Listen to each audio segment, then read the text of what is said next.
Perkenalkan, saya Maria Rosalia Lamahoda, NIM 64240680, mahasiswa semester 4, Program Studi Manajemen.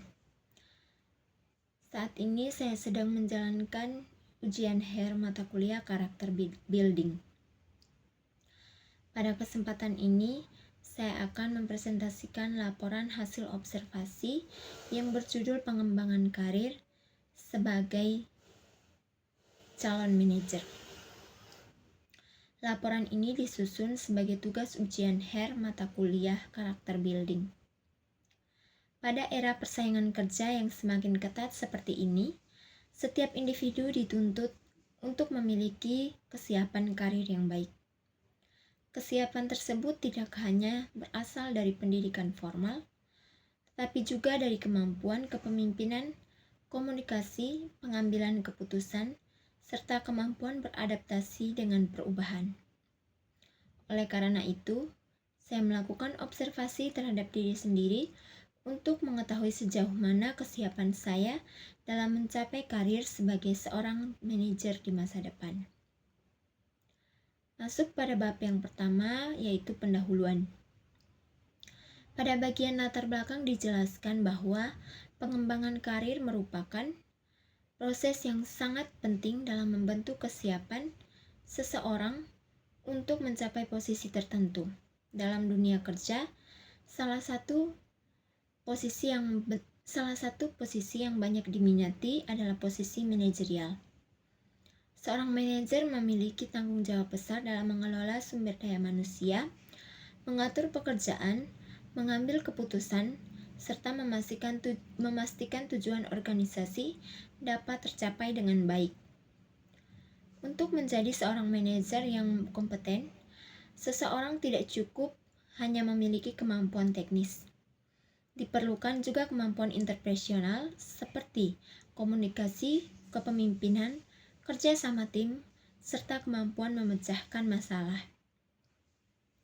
Oleh karena itu, observasi diri menjadi langkah awal yang penting untuk mengetahui potensi, kelebihan, dan kekurangan yang dimiliki, sehingga proses pengembangan diri dapat dilakukan secara lebih terarah. Berdasarkan latar belakang tersebut, terdapat 3 rumusan masalah utama. Yang pertama, bagaimana kondisi diri saat ini dalam kaitannya dengan kesiapan menjadi seorang manajer.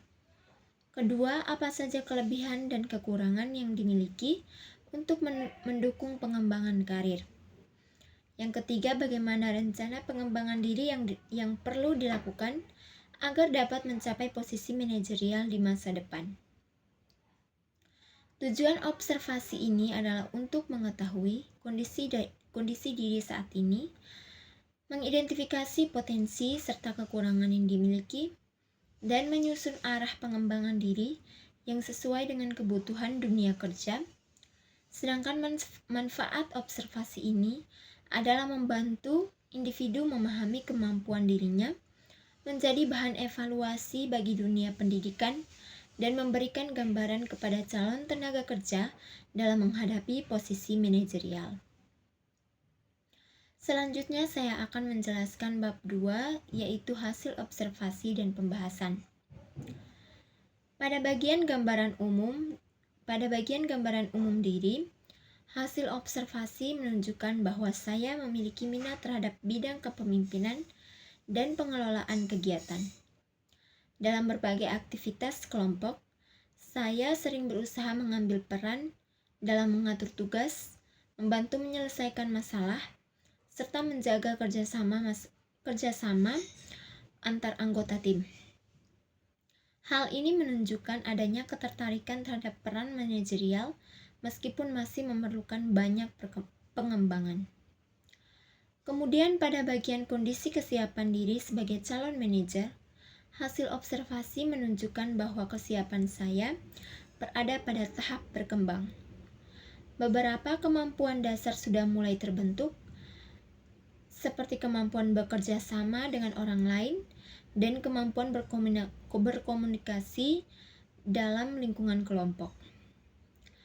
Namun demikian, masih diperlukan peningkatan pada aspek kepemimpinan, pengambilan keputusan, serta pengelolaan waktu agar dapat memenuhi kompetensi seorang manajer profesional. Selanjutnya adalah kelebihan yang dimiliki. Kelebihan pertama yaitu kemampuan komunikasi yang cukup baik. Kemampuan ini penting karena seorang manajer harus mampu menyampaikan informasi, memberikan arahan, serta membangun hubungan yang baik dengan anggota tim. Kelebihan kedua adalah kemampuan bekerja sama dalam tim. Saya dapat menyesuaikan diri dengan anggota kelompok yang memiliki karakter berbeda sehingga pekerjaan dapat diselesaikan dengan lebih efektif. Kelebihan ketiga adalah rasa tanggung jawab terhadap tugas yang diberikan. Saya berusaha menyelesaikan tugas dengan sebaik mungkin dan sesuai dengan target yang telah ditentukan. Kelebihan keempat adalah kemauan untuk terus belajar dan memperbaiki diri. Saya menyadari bahwa dunia kerja selalu berkembang, sehingga diperlukan sikap terbuka terhadap pembelajaran dan pengalaman baru. Selain kelebihan, terdapat beberapa kekurangan yang perlu diperbaiki. Kekurangan pertama adalah kurang percaya diri dalam mengambil keputusan, terutama ketika menghadapi situasi yang kompleks dan memiliki risiko tinggi.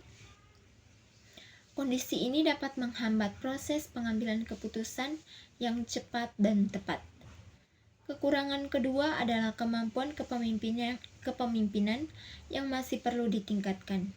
Saya masih perlu belajar bagaimana memberikan arahan yang jelas, memotivasi anggota tim, dan mengelola konflik yang mungkin terjadi. Kekurangan yang ketiga adalah manajemen waktu yang belum konsisten. Terkadang terdapat pekerjaan yang tidak selesai sesuai jadwal karena kurang optimal dalam mengatur prioritas. Kekurangan keempat adalah pengalaman organisasi yang masih terbatas.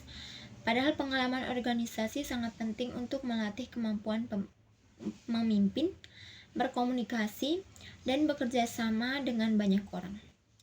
Berdasarkan kelebihan dan kekurangan, analisis pengembangan karir menunjukkan bahwa fokus utama pengembangan diri perlu diarahkan pada peningkatan kemampuan kepemimpinan, pengambilan keputusan, serta manajemen waktu. Selain itu, keterlibatan dalam organisasi dan berbagai kegiatan sosial juga perlu ditingkatkan agar memperoleh pengalaman praktis yang lebih banyak. Untuk mendukung pencapaian karir sebagai calon manajer, terdapat beberapa rencana pengembangan diri yang lebih banyak.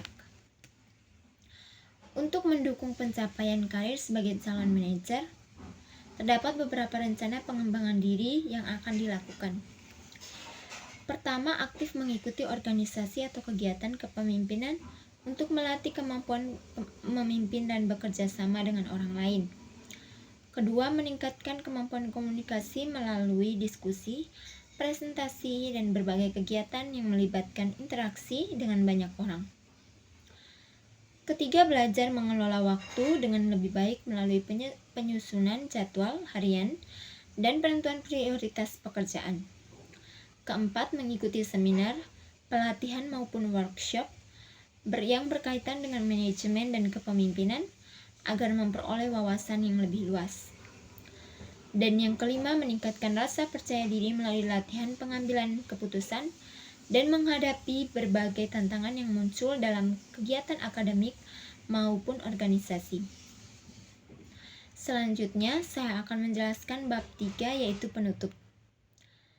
Berdasarkan hasil observasi yang telah dilakukan, dapat disimpulkan bahwa pengembangan karir sebagai calon manajer memerlukan persiapan yang matang.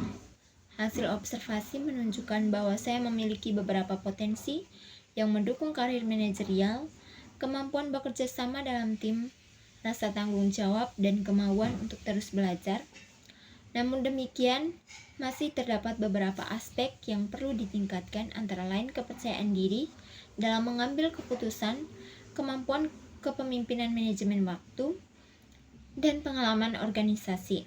Oleh karena itu, diperlukan upaya pengembangan diri yang berkelanjutan agar kompetensi yang dibutuhkan seseorang manajer dapat tercapai secara optimal.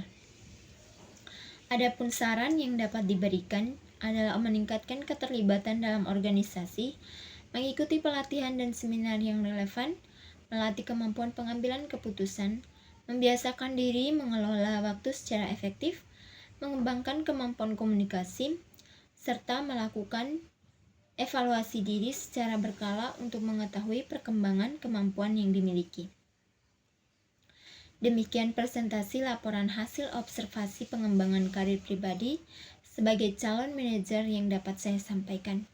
Semoga hasil observasi ini dapat menjadi motivasi untuk terus mengembangkan diri dan mempersiapkan karir yang lebih baik di masa depan.